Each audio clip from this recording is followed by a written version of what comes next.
Hello everyone. Good morning to all of you. I welcome all of you to this wonderful platform of Unacademy on YouTube. जो Unacademy का CLAT channel है, वहाँ पे you all can view this wonderful session of the Hindu newspaper analysis. So this session is specifically useful for all the leading law entrance exams of the country. CLAT, AILET, LSAT, SLAT, MHCT, सभी exams के लिए this session is going to be useful. So what we do is every day on this channel of Unacademy CLAT, we conduct this session from 10 to 11 where we cover the Hindu newspaper analysis. Now, any newspaper, reading newspaper is always a good habit for, developing your knowledge for current affairs. The Hindu being the leading newspaper, we are having analysis on this newspaper, but you can read other newspaper like Indian Express as well. All right, so the Hindu newspaper analysis we are having from 10 to 11 every day, Monday to Saturday. Don't forget to join for it. And I would say that for your law entrance exams and for developing your current affairs knowledge, definitely this is going to be really helpful to everyone. So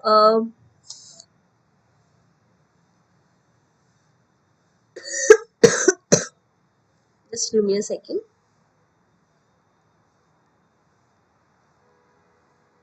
Sushma Savita is saying hello ma'am. Hello Sushma, welcome to the class, welcome to this session. Just a second, is something wrong?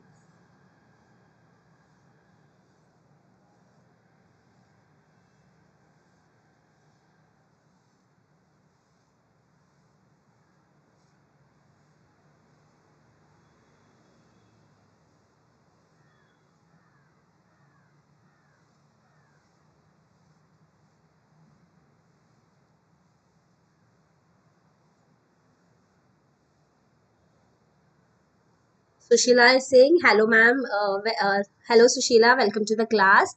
Good morning to both of you. Now let us begin with the session. So here I've downloaded e-paper of the Hindu, and let us begin now with the session. So we know that since past few days, Uttarakhand issue was going on, like Uttarakhand tragedy which happened.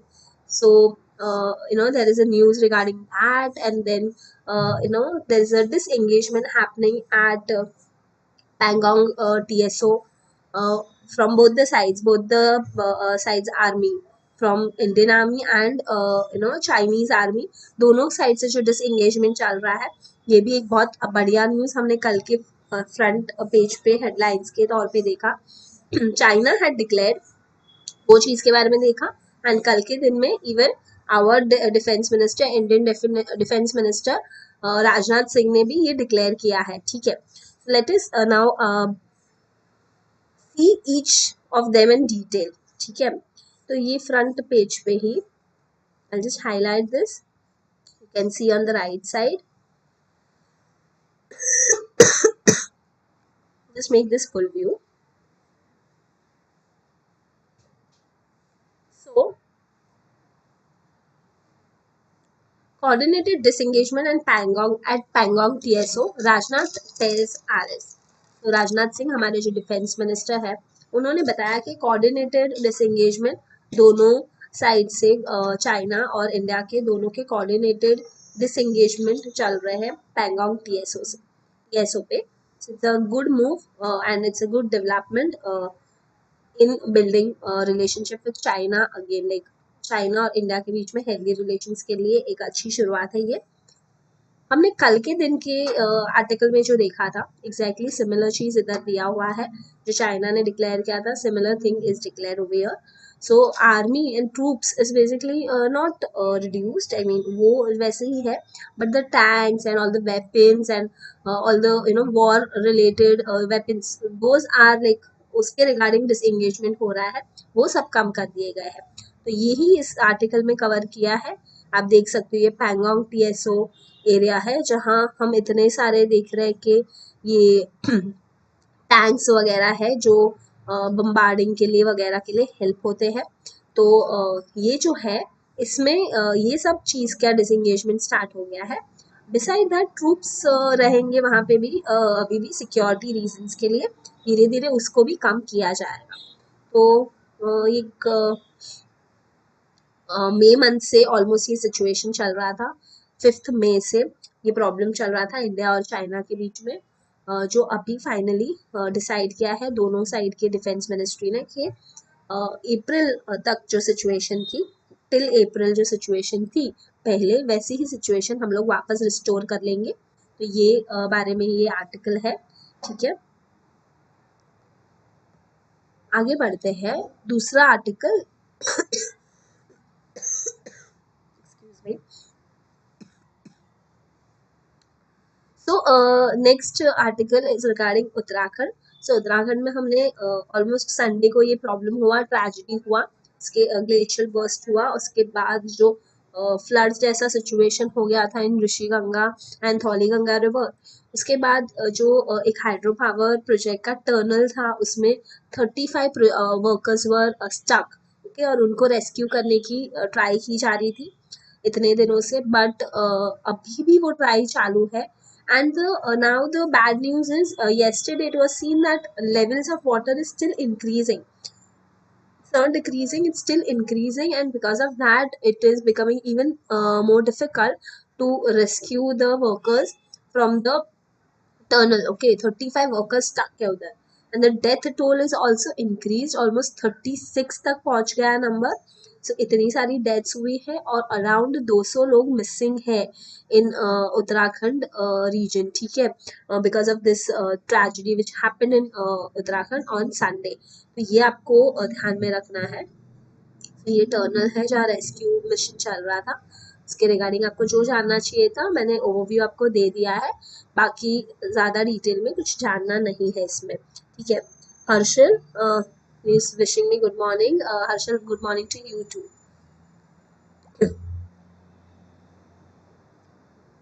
Then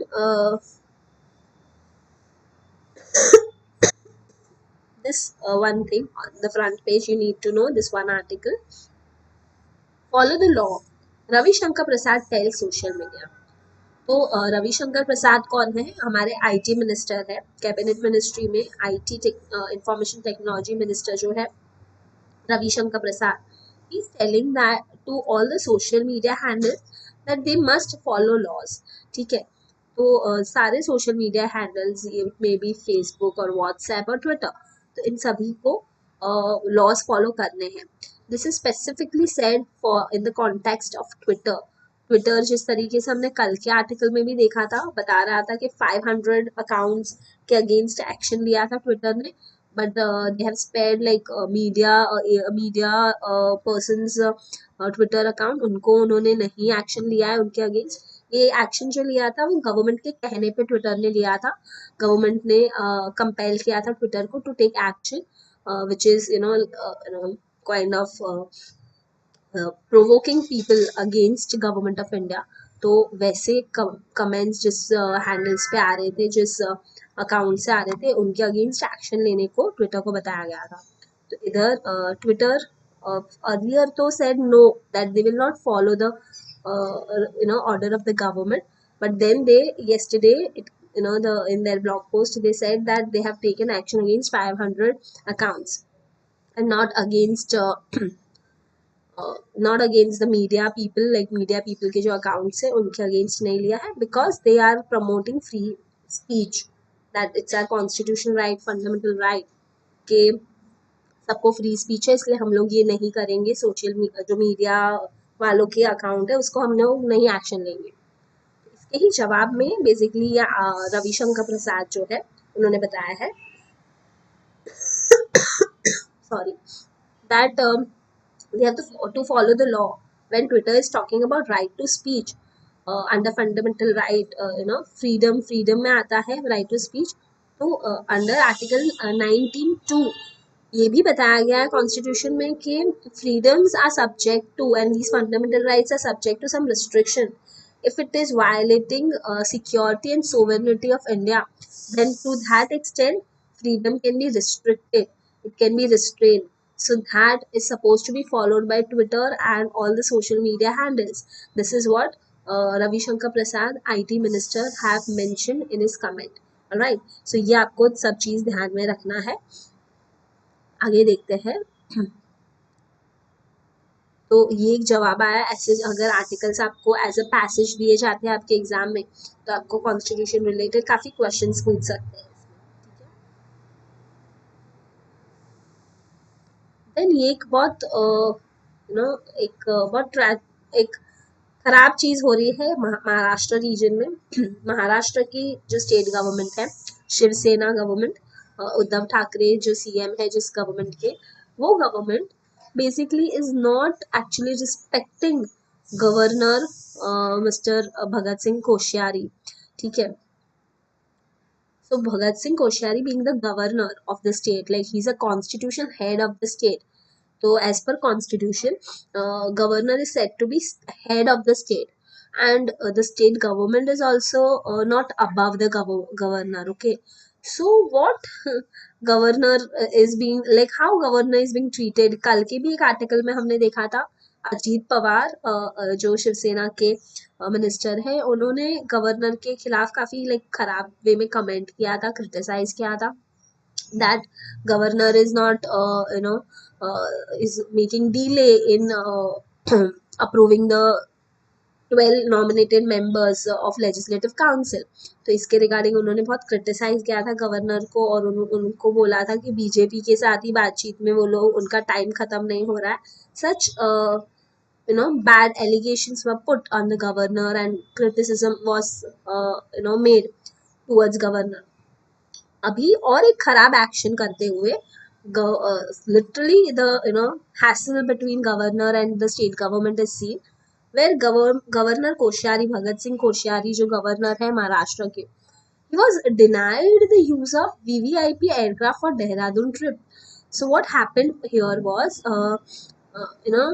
for a government some function ceremony only, Mr. Governor of Maharashtra, he went to Dehradun, and while he was returning back, he boarded this aircraft which is used by VVIP aircraft, which is used by government officials.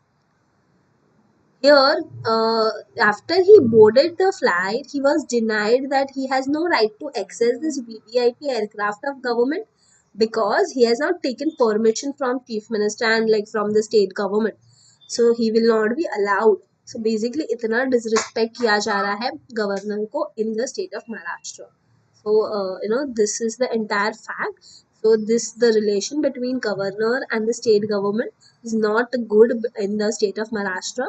So ये देखा जा रहा है, and this may of course impact the executive actions and the working of the government and the development point of view से भी काफी problem होगा महाराष्ट्र में because of this conflict between state government and the governor. So literally they are disrespecting to this. Even former chief minister of Maharashtra, Devendra Fadnavis, has commented that they are just not they are disrespecting the constitutional head, and it's a very unfortunate kind of thing that is happening over here. So that is what had commented by the Devendra Fadnavis, former chief minister of Maharashtra, who was like BJP leader.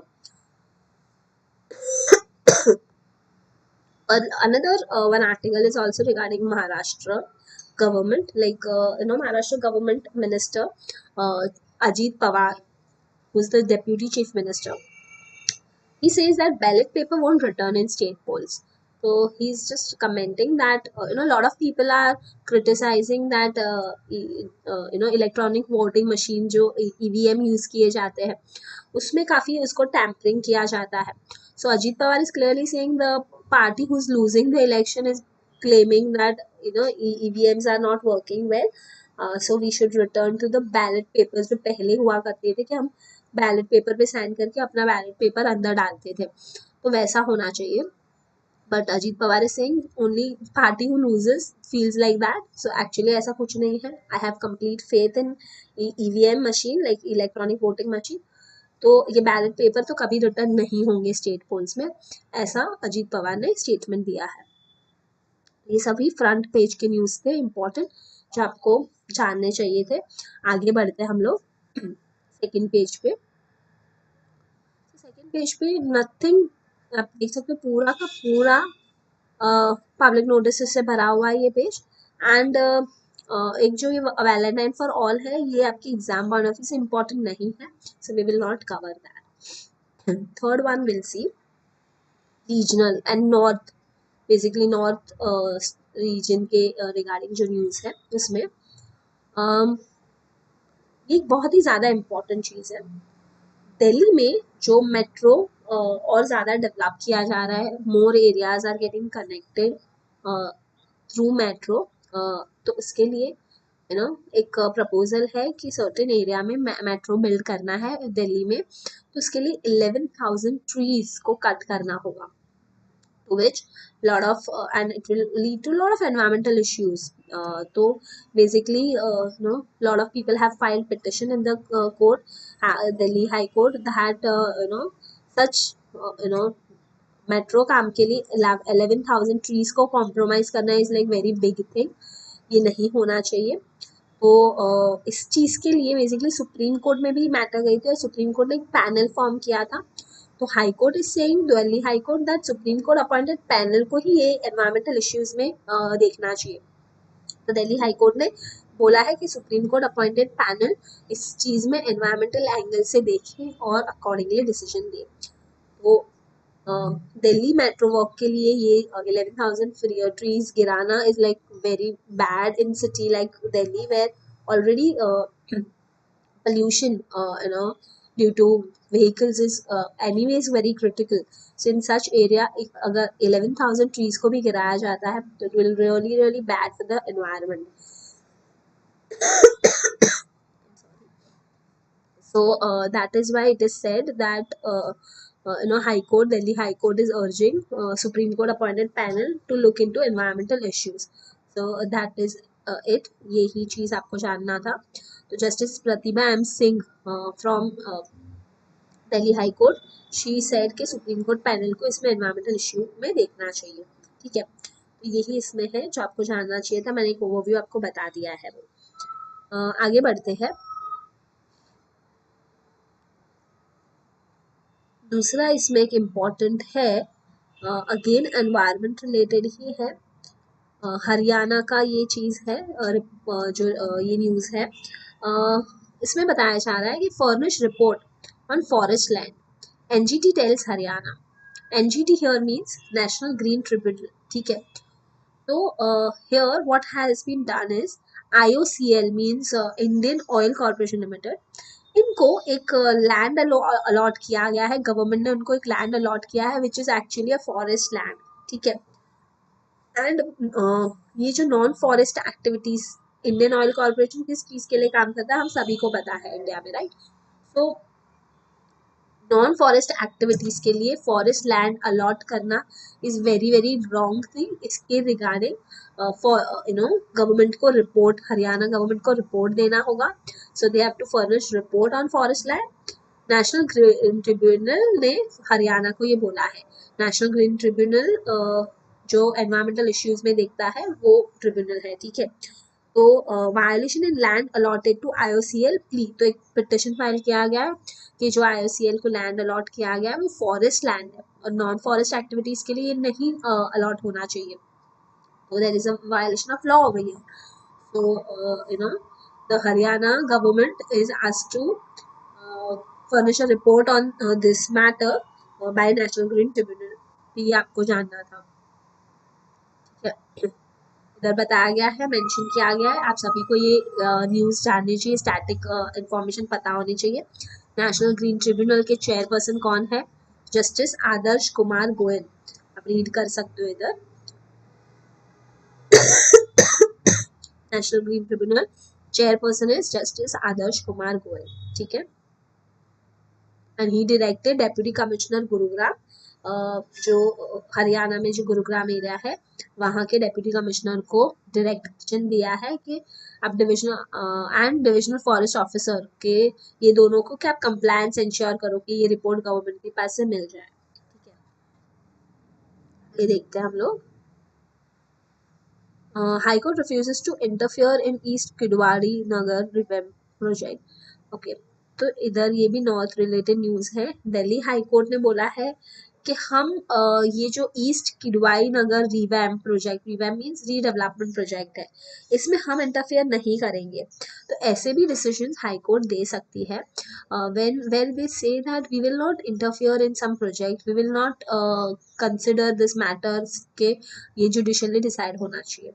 Why High Court has refused this? Because High Court is saying, Delhi High Court ने बोला है कि this project has been considered by various authorities like state level environment impact assessment authority, National Monuments Authority, Delhi Pollution Control Committee, Unified Traffic and Transportation Infrastructure Center, then New Delhi Municipal Council, Delhi urban arts commission etcetera.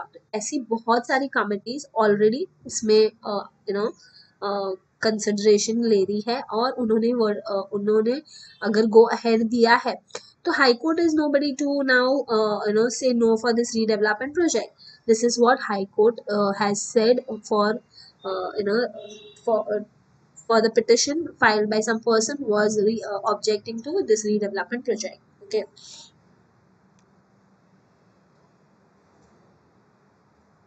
So these news you had to know from this third page.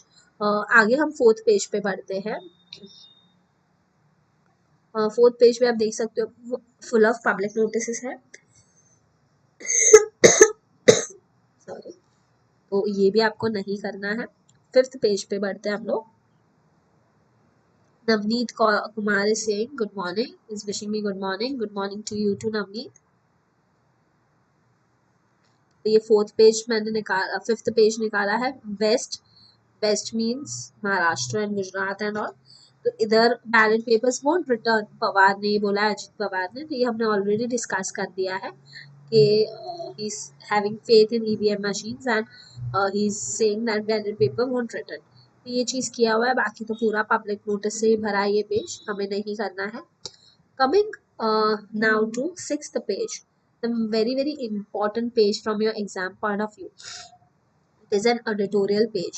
Editorial page जो है इसमें आपको क्या करना होता है, editorials are basically article written by editor of the Hindu newspaper। तो ये जो न्यूज़पेपर के एडिटर है वो अपना राइटअप लिखते हैं। ये आपको जानना बहुत ज़रूरी होता है because it is given as an opinion, and in your CLAT exams when they give you passages in current affairs and legal reasoning section, then they ask you to form your opinion in, as the questions asked like what do you infer out of this, such questions they ask। Okay, so what is your opinion about this, what do you think should have happened in this, what can be the solution, such question asked in the exam। सो ऐसे question जब भी पूछते हैं आपको, ये editorial जब भी पढ़े हैं आपको बहुत हेल्प करेगा। Now this editorial by editor of the newspaper is given always on some ongoing issues in the country or international level पे in the world, like world में कोई ongoing issues है या country में कोई ongoing issues है, तो जो सबसे ज़्यादा ongoing बहुत बड़ा भी issue लग रहा है उसी के रिगार्डिंग एडिटोरियल्स होते हैं। तो ये एडिटोरियल रोज 2 दिए जाते हैं। तो काफ़ी टाइम दोनों इम्पॉर्टेंट होते हैं, काफ़ी टाइम दोनों नहीं इम्पॉर्टेंट होते हैं, काफ़ी टाइम एक इम्पॉर्टेंट होता है। That we discuss over here कि कौन सा इम्पॉर्टेंट है और किसको डिटेल में पढ़ना है। And regarding such important news only, controversial news only, the passages come in your exam. तो इसमें अगर आपने ओपिनियन पढ़े हुए हैं तो आपको रियली हेल्प होगा एग्जाम में भी आंसर करने में। ठीक है, so let us first start with the first editorial. I'll just view it full. Order at the border. The disengagement at the LAC is vital for the broader relationship with China. So जैसे मैंने बताया अभी जो ongoing issues है उसके regarding ही ये editorial आते हैं। तो अभी जो लद्दाख में पैंगोंग लेक में जो डिसएंगेजमेंट हो रहा है from Chinese side and from Indian side both, that on that editorial is given. Sorry, बहुत सर्दी जुकाम हो गया है। Still I am trying slowly आपको एक लेक्चर का कंडक्ट करूँ, so excuse me for all this coughing. Order at the border, the disengagement at the LAC is vital. सो ये जो डिसएंगेजमेंट हो रहा है एलएसी पे, LAC means line of actual control, it is vital, it's very important for the broader relationship with China. China जो हमारी नेबरिंग कंट्री है उनके साथ एक ब्रॉडर रिलेशनशिप रखने के लिए बहुत ज़रूरी है ये डिसएंगेजमेंट। ठीक है, ये ऑफकोर्स ये साल का सबसे बड़ा टॉपिक है, बिकॉज आपको लास्ट 12 मंथ्स के करंट अफेयर्स आपके एग्जाम में पूछे जाते हैं। तो इसमें ये ऑफकोर्स इम्पॉर्टेंट है, बिकॉज मे मंथ से, मई में एग्जाम अगर एक्सपेक्टेड है आपका, तो मई 2022 मई 2021 का आपको पता होना चाहिए सारा करंट अफेयर्स। अभी ये इश्यू जो था बॉर्डर पे वो मई मंथ से ही स्टार्ट हुआ था, तो आपको वो जो इश्यू हुआ उसका सोल्यूशन क्या है उसके रिगार्डिंग पूरा ये चीज़ है। तो अगर कोई ऐसा पैसेज दे देते हैं आपको, तो आपको पहले का भी कुछ ना कुछ पूछेंगे, तो ये भी आपको वो न्यूज़ अराउंड द न्यूज़ भी इसमें कवर होंगे। तो ये बहुत ज़्यादा इंपॉर्टेंट एडिटोरियल है, हम इसको डिटेल में पढ़ते हैं। Let us see this one in detail. India and China finally reaching an agreement on disengagement at Pangong Lake, which has been at the heart of the recent LAC tensions, the promising start towards restoring peace in the border areas. तो basically border areas में piece आ जाएगा और काफ़ी time से जो tension चल रहे थे फाइनली वो शांत हो जाएंगे। Defense Minister Rajnath Singh has said both sides will cease their forward deployments on the north and south banks of the lake in phased, coordinated and verified manner. Pangong lake के north side पे और south side पे दोनों जगह पे disengagement होगा in a very very coordinated and phased manner. China's Ministry of Defense announced an agreement to start synchronized and organized disengagement. China के ministry of defence ने भी डिक्लेयर किया है कि हम भी ऑर्गेनाइज्ड और सिंक्रोनाइज्ड वे में डिसएंगेजमेंट करेंगे वो लेक एरिया से।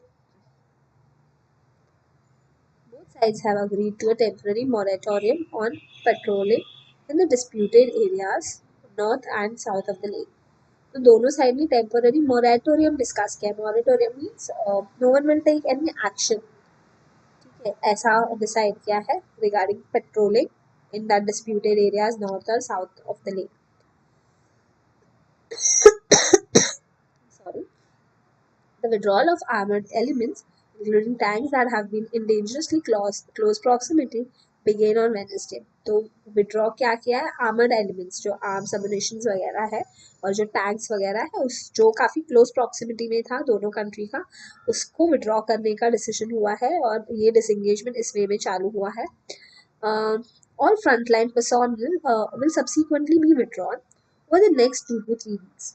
और जो फ्रंटलाइन पर्सोनल भी है वो भी नेक्स्ट 2-3 वीक्स में कम कर दिए जाएंगे बॉर्डर पे से, बेसिकली वो पैंगोंग लेक एरिया से। North of the lake, China's troops will return to their base at Sirijap, east of Finger 8, while India's troops will similarly return to their permanent base at Dhansing, Thapa Post at Finger 3. तो north side से China वाले पीछे हट करेंगे, India south side से पीछे हट करेगी। This is what is said. Well, China is dominated up to Finger 4, having already built a road and there and enjoying superior logistics. Starting last summer, Chinese troops had prevented India from reaching Finger 8, leading to crisis. Almost Finger 4 तक वो लोग पहुंच चुके हैं, जो India में ही होता है वो पार्ट एक्चुअली कवर होता है, एंड ऑलमोस्ट वो लोग उन्होंने रोड वगैरह भी बिल्ड कर दिए थे और Finger 8 एरिया तक वो लोग पहुंच चुके थे। Now the entire contested area from Finger 4 to 8 will become a buffer zone, and all temporary infrastructure built after April 2020 will be withdrawn.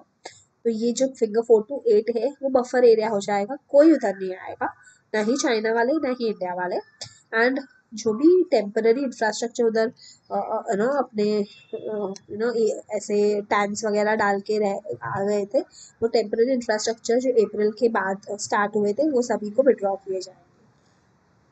Similarly, both sides will return to their bases south of the lake, where India will vacate the heights it occupied in an effective countermove in late August in Kailash Range.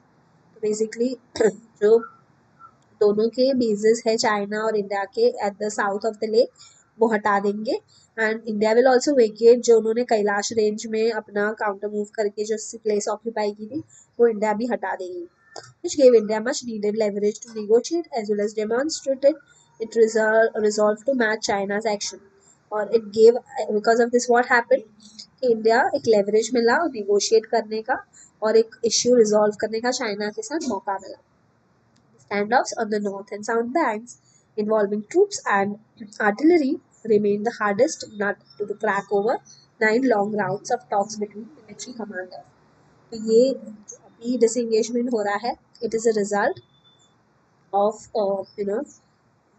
this is a result of 9 long rounds and talks between military commanders. तो 9 बार military talks हुई है military commanders के बीच में, long rounds of talk. उसके बाद ये finally decision आया है.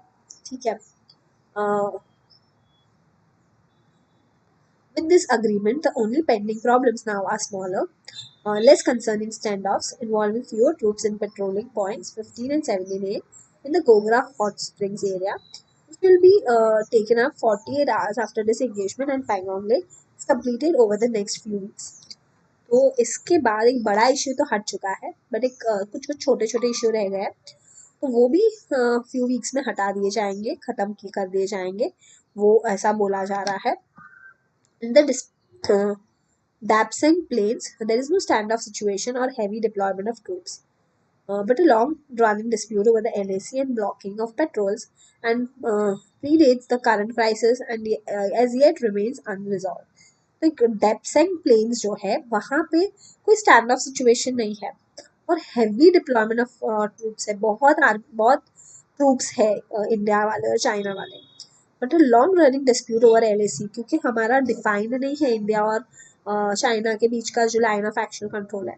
तो ये जो लॉन्ग स्टैंडिंग डिस्प्यूट है, ब्लॉकिंग ऑफ पेट्रोल्स और जो पेट्रोलिंग को ब्लॉक करते हैं, बिकॉज ऑफ दैट ये करंट क्राइसिस है, अभी मेन प्रॉब्लम है और ये अभी तक रिजॉल्व नहीं हुआ है. Sorry. The success of the new disengagement plan will finally depend on whether is implemented on the ground in letter and in spirit. ये जो नया डिसंगेजमेंट प्लान अभी जो हो रहा है, इट विल एक्चुअली डिपेंड कि वो कितना सक्सेसफुल हो. दोनों साइड से उसको letter means word to word भी फॉलो किया जाए एंड स्पिरिट इसके मीनिंग के साथ उसके ऑब्जेक्ट के साथ उसको फॉलो करे, तभी कुछ सक्सेस होगा ये डिसंगेजमेंट जो प्लान हुआ है उसका. Events of the last year have led enormous distrust, which remains a hurdle, and China's actions the ground have not always matched its commitments. So last year में जो देखा गया है जो सिचुएशन, उससे काफ़ी डिस्ट्रस्ट है कि भरोसा नहीं है कि सब ठीक होगा, स्पेशली चाइना का जो the way of acting है, which is not very trustworthy thing. वो अपने कमेंट्स में मैच करेंगे या नहीं, वो एक डाउट है. Both sides should keep in mind what is at stake for the border relationship between the two most populous countries, which ultimately hinges on peace on the border. तो दोनों side को, India और China को, ये ध्यान में रखना चाहिए कि ये ओपिनियन है एडिटर का कि व्हाट इज एट स्टेक. अगर हम ब्रॉडर रिलेशनशिप का ध्यान ना रखें, दोनों सबसे ज़्यादा पॉपुलस कंट्री है, China most and then India second number. तो अगर हम ब्रॉडर रिलेशनशिप का ध्यान ना रखें तो अल्टीमेटली पीस बॉर्डर पे जिस तरीके से हिंज होगा, वो दोनों साइड को ध्यान में रखना चाहिए. This entire thing is said कि क्या रिजॉल्व हो चुका है, क्या नहीं हो चुका है और क्या करना चाहिए, इस चीज़ का ओपिनियन ये एडिटोरियल में दिया गया है. Now let us move ahead with the another editorial. वो भी जैसे मैंने बताया आपको थोड़ी देर पहले, एडिटोरियल्स रीसेंट टॉपिक्स पे ही दिए जाते हैं. तो ये भी एक रीसेंट इश्यू जो चल रहा है उसके रिगार्डिंग है। मैं फुल व्यू कर लेती हूँ। Tender card, instead of shutting out cryptocurrencies, the government must ensure smart regulation. तो ये जो रिसेंटली गवर्नमेंट ऑफ इंडिया ने भी अनाउंस किया है कि जो क्रिप्टो करेंसी होती है लाइक बिटकॉइंस एंड ऑल, तो वैसी क्रिप्टो करेंसी इंडिया में इतना तो प्रिवेल नहीं कर रही है, बट ऐसा भी नहीं कि आरबीआई ने उसको इलीगल भी नहीं डिक्लेयर किया हुआ है, ठीक है। तो इंस्टेड ऑफ शटिंग आउट के अब क्रिप्टो करेंसी यूज ही ना करो, ऐसा करने के बदले गवर्नमेंट को एक रेगुलेशन बनाना चाहिए, लॉज बनाना चाहिए, स्मार्ट रेगुलेशन बनाना चाहिए। ये एडिटर का ओपिनियन है। ये क्यों ओपिनियन दे रहे हैं? बिकॉज रिसेंटली गवर्नमेंट ने डिक्लेयर किया है that they will come up with some laws on this crypto currency thing, ठीक है। तो ये बिल्कुल भी इलीगल तो नहीं है, बट इतना ज़्यादा इंडिया में यूज़ भी नहीं हो रहा है। But in case people want to use it, उसके रिगार्डिंग अगर रेगुलेशंस होंगे तो ये प्रॉपर उसका वर्किंग चलेगा। इसके रिगार्डिंग एडिटोरियल है, I would say quite important one. ये भी आपको ध्यान से सुनना चाहिए, ठीक है।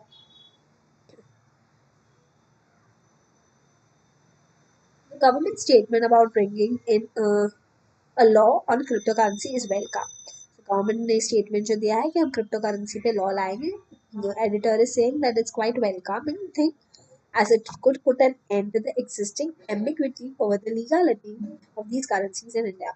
So इसके वजह से क्या होगा, ये लॉज आएंगे तो एक जो एग्जिस्टिंग एम्बिग्विटी मीन्स कंफ्यूजन है ओवर द लीगलिटी के कितने हद तक लीगल है, कहाँ यूज हो सकता है, ये सब कंफ्यूजन हट जाएगा।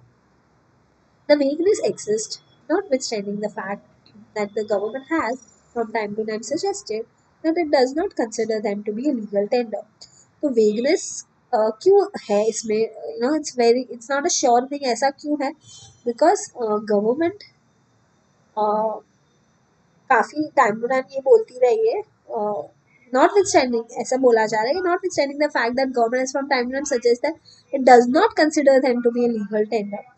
तो even though government is already saying, काफी टाइम सजेस्ट कर चुकी है कि ऐसी क्रिप्टो करेंसी को हम लीगल टेंडर नहीं मानते, इसीलिए वीकनेस है, कंफ्यूजन है, श्योरिटी है, श्योरिटी नहीं है।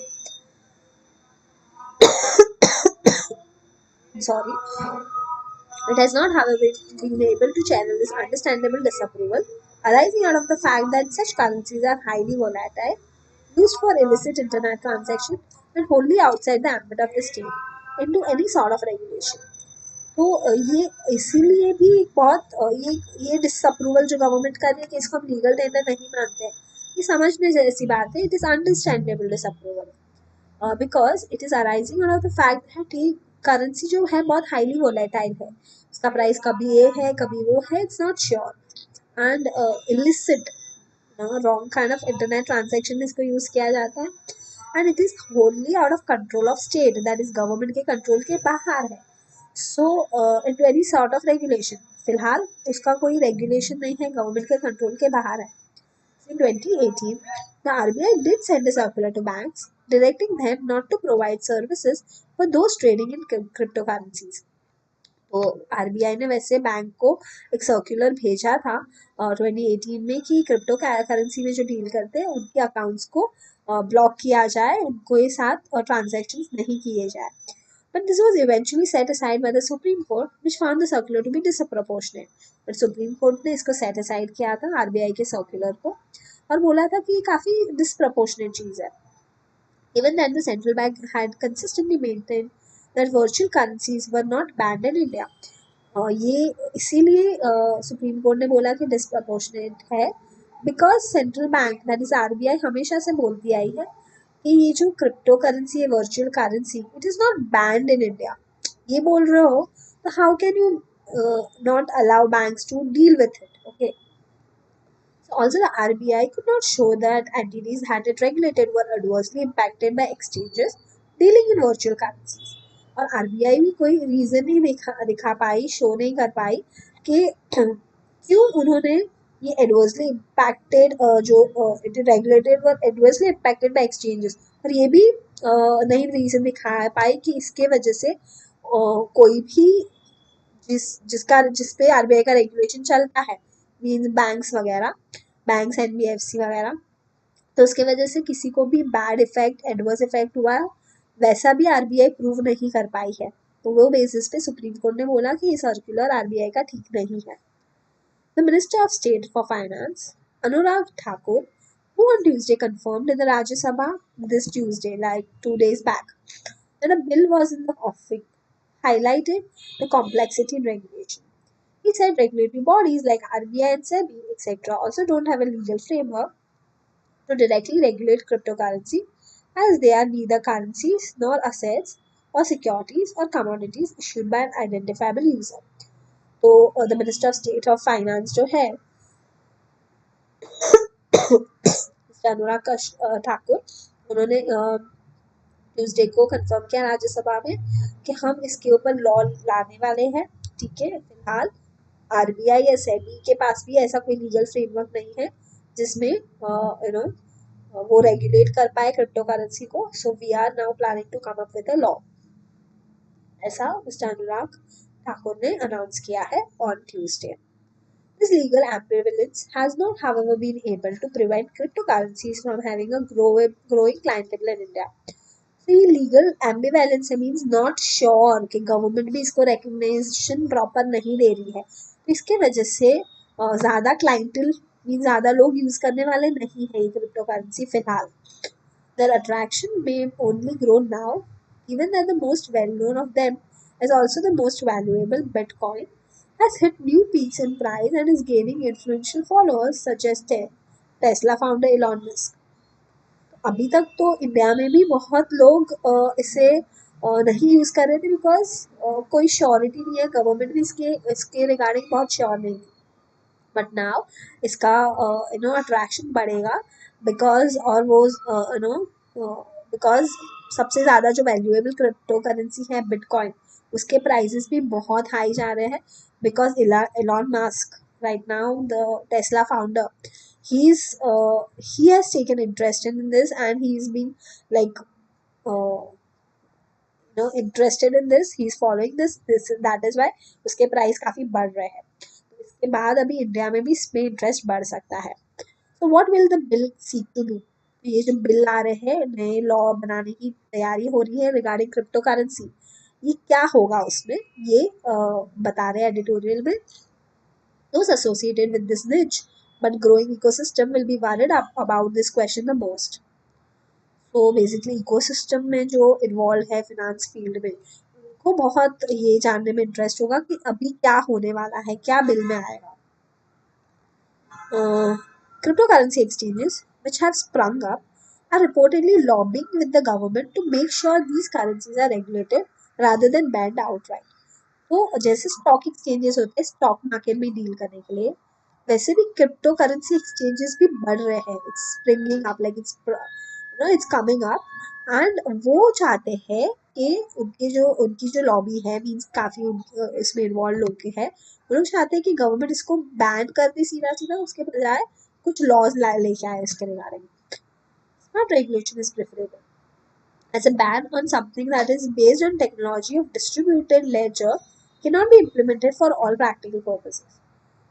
बोला जा रहा है, एडिटर भी अपने ओपिनियन में बता रहे हैं कि स्मार्ट रेगुलेशन इसके लिए लाना, स्मार्ट वे में लॉज लाना is preferable. Ban on something which is technologically driven thing, और आज के ज़माने में वो भी चलता है, तो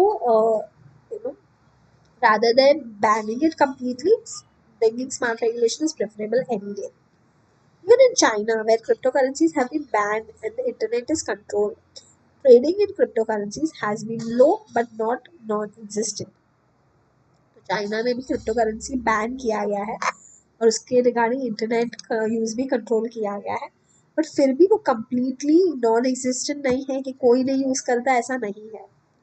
As an India Inter-Ministerial Committee found out, despite this and the fact that the most countries studied had opted for regulation, this committee still went ahead to recommend an outright ban.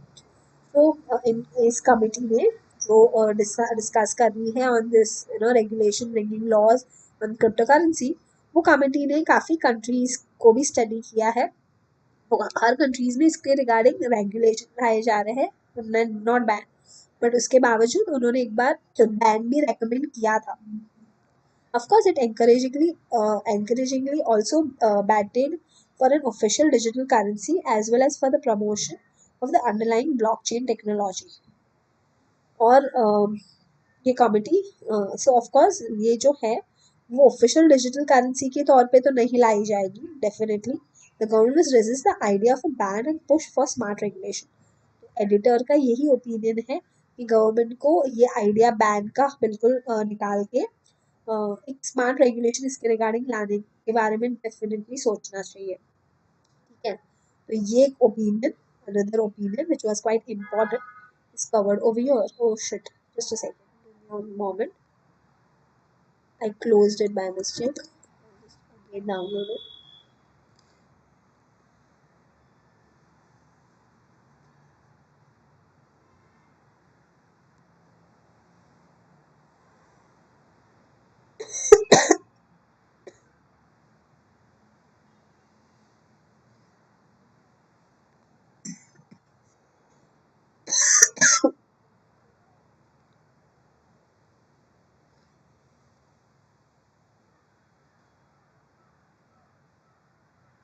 Yeah, so I've downloaded it again, and that was about 6th page पे दो editorials हमने discuss किए. इसके अलावा ये 6th page पे दो Leeds भी आपको दिए जाते हैं. जो बड़े आर्टिकल है उसको लीड्स बोलते हैं. तो इसमें से ये दोनों में से एक लीड जो है मैं आपको सजेस्ट करूँगी पढ़नी चाहिए, जो मैंने अभी हाईलाइट की है वो वाली. The agonizing cost of ham-handed development.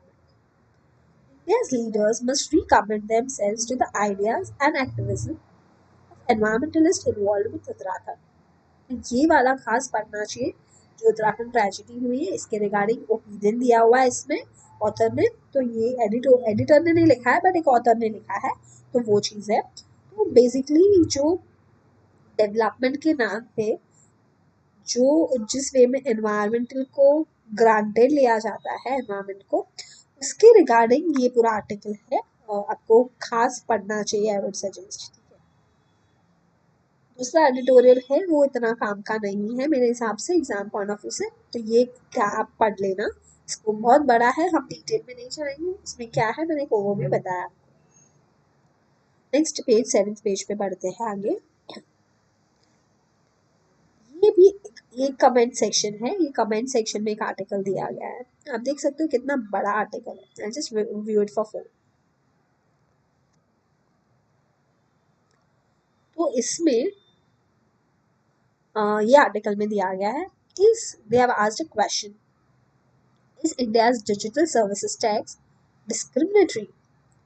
It is not contrary to the international tax principles and does not discriminate particularly against US firms.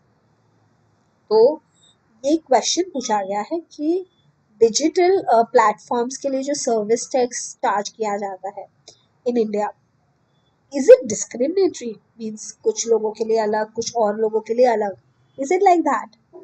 और इसमें टैगलाइन में ये भी बताया गया कि इंटरनेशनल टैक्स प्रिंसिपल्स जो है वैसे ही है ये. It is not contrary to that and it does not discriminate particularly against US firms. और ये सिर्फ यूएस फॉर्म्स के अगेंस्ट डिस्क्रिमिनेटरी है ऐसा भी नहीं है, बिकॉज इधर जो क्लेम था वो डिस्क्रिमिनेशन बाय यूएस फॉर्म्स था कि यूएस फॉर्म्स को डिस्क्रिमिनेट किया जा रहा है, बहुत ज़्यादा चार्ज किया जा रहा है. तो वैसा नहीं है, सिर्फ उनके अगेंस्ट डिस्क्रिमिनेटरी है वैसा भी नहीं है.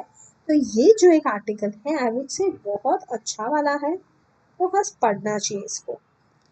ठीक है, तो ये क्यों ये आर्टिकल दिया गया है? Because last month the United States trade representative investigation report found India's digital service tax to be discriminatory. US में यूनाइटेड स्टेट्स ट्रेड रिप्रेजेंटेटिव उनके इन्वेस्टिगेशन से के हिसाब से डिजिटल सर्विस टैक्स जो इंडिया में लेवाई किया जा रहा है वो डिस्क्रिमिनेटरी है.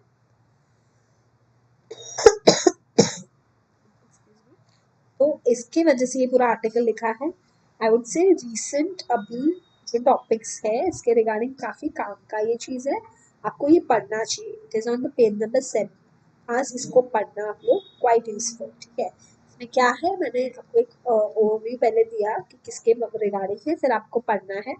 अगर कुछ भी डाउट्स है, अगर ये 6 पेज का जो लीड पढ़ रहे हो या ये 7 पेज के आर्टिकल पढ़ रहे हो उसमें, तो मुझे आप लिख सकते हो। और मैं Telegram channel name is Nidhi Dhruv CLAT educator, NIDHI Nidhi, DHRUV Dhruv, Nidhi Dhruv CLAT educator, ये नाम से आप मेरा टेलीग्राम चैनल फाइंड कर सकते हो।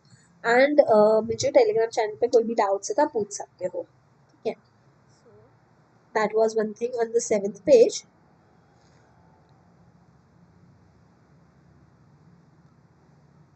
देन 8th पेज पे बढ़ते हैं आगे।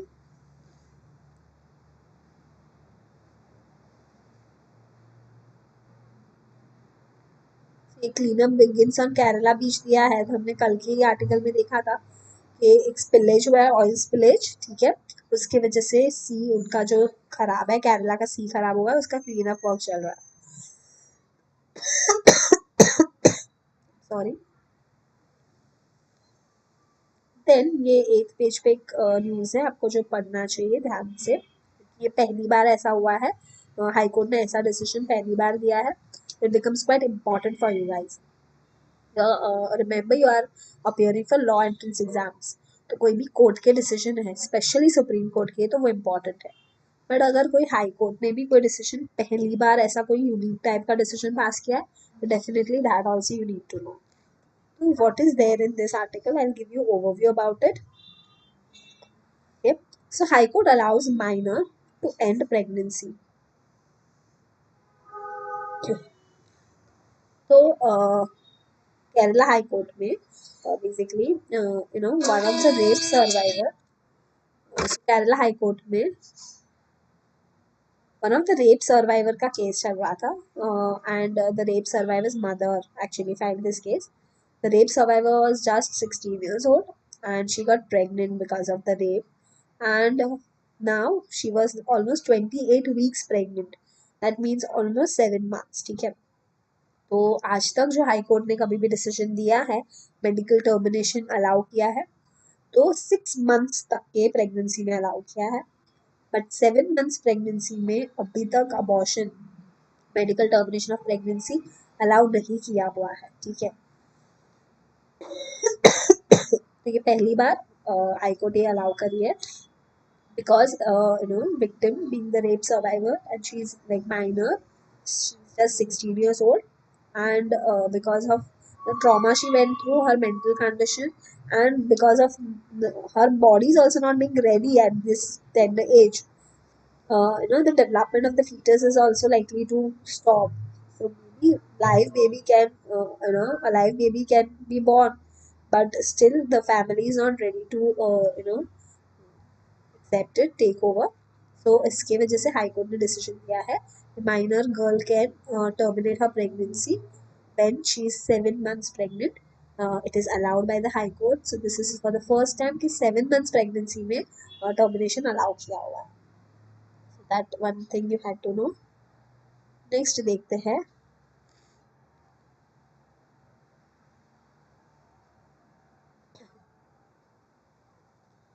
ये एक आपको देखना है, सुप्रीम कोर्ट में एनफोर्समेंट डायरेक्टरेट ने कंप्लेन किया है. सो एनफोर्समेंट डायरेक्टरेट बेसिकली एक अथॉरिटी है मनी लॉन्ड्रिंग एक्ट के under. So enforcement directorate moves supreme court against bail for Shivashankar. तो शिवाशंकर जो है वो बेसिकली फॉर्मर प्रिंसिपल सेक्रेटरी है केरला के चीफ मिनिस्टर का, ठीक है। तो केरला चीफ मिनिस्टर के जो former chief secretary mister Shivashankar, he was alleged to be involved in the gold smuggling and money laundering के भी charges के उनके ऊपर लग रहे हैं. So when Kerala High Court allowed his bail, Shivashankar की, it was objected by Enforcement Directorate and he moved to Supreme Court for objecting this bail. ठीक है, तो ये आपको ध्यान में रखना था. इसके अलावा नेक्स्ट पेज पे हम जाते हैं. इस पेज पे और ज़्यादा नहीं है कुछ करना. 9th page says comments by ministers politicians against each other ऐसी दी गई है। तो ये 9th पेज पे और एग्जाम पॉइंट ऑफ व्यू से देखने जैसा कुछ नहीं है।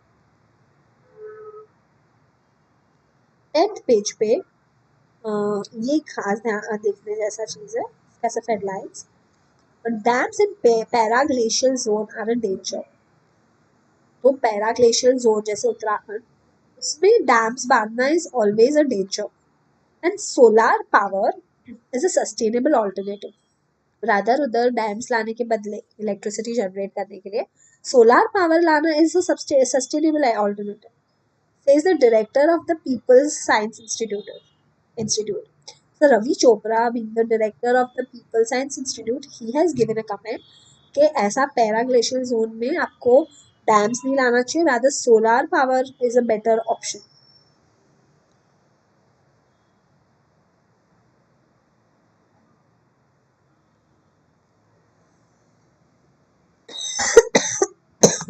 And one case was filed in the Supreme Court, ये आपको देखना चाहिए, regarding plea on a fake COVID-19 vaccine. So एक pleading फाइल किया गया था by an individual saying that certain COVID-19 vaccines fake है, तो उसके रिगार्डिंग उसने pleading किया था in Supreme Court, but Supreme Court refused to take notice of this case और बोला कि हम ये केस नहीं डिस्कस करेंगे। ठीक है, तो ये आपको ध्यान में रखना था। 10th पेज हमने किया, अब 11th पेज पे बढ़ते हैं। It has some foreign news. Foreign news में आपको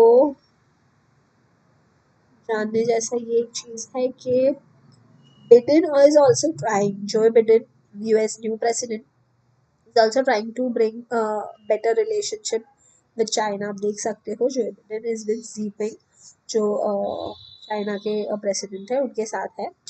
तो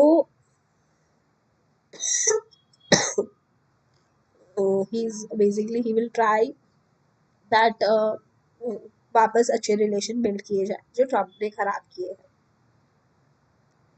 देन अनदर थिंग, म्यांमार में जो प्रोटेस्ट चल रहे हैं आर्मी रूल डिक्लेयर होने के बाद, तो US imposes sanctions on Myanmar. तो Joe Biden is saying that general, जो आर्मी जनरल है, he should relinquish his power, he should step down। और ये प्रोटेस्ट जो ज़्यादा स्प्रेड हो रहे हैं, तो उस एज अ रिजल्ट अभी जो आर्मी चीफ है उनको स्टेप डाउन करना चाहिए।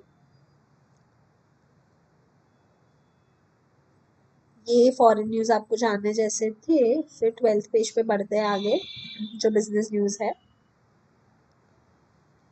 इसमें आपको ये खास देखना है, ये ध्यान में रखना है। Amazon जो है, a big e-commerce giant, move to supreme court in future case. Future case का मतलब है जो फ्यूचर रियलिटीज है, मीन्स जो FRL, ओके, एंड रिलायंस है, तो बिग बाजार वाले जो फ्यूचर रियलिटी, वो उनकी बात चल रही है ये। तो उनके अगेंस्ट और रिलायंस के बीच में जो डील हुआ है, इसके अगेंस्ट अमेजोन ने सुप्रीम कोर्ट में केस फाइल किया है।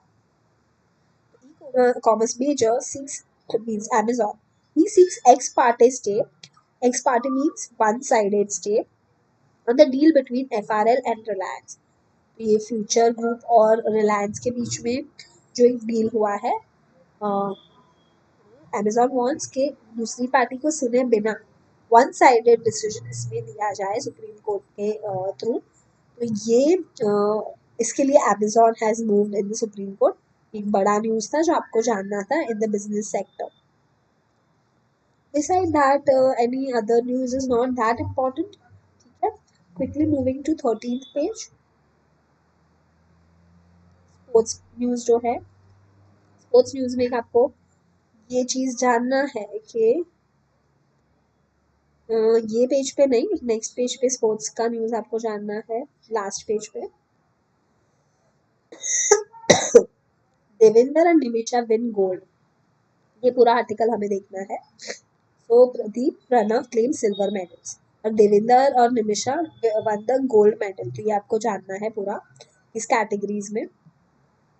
I'll just view it for full.